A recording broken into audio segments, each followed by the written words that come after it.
This is the Dmore magnetic knife holder. You can install it two different ways. You can either use the screws or the adhesive strip that comes with it. I am going to be using the adhesive strip.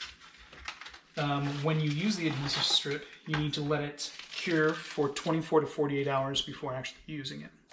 If you're going to be doing the screws, it comes with a template to know where to put the screws.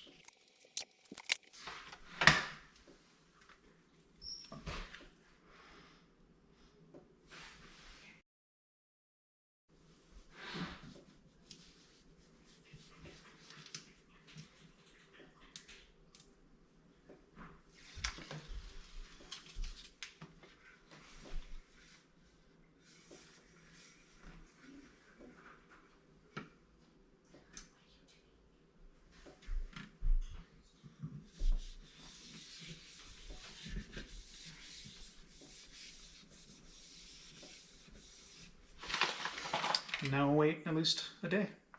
In the kit, it also comes with 5 hooks, so not only can you use it for the knives, but you can also hang something like spoons from it as well.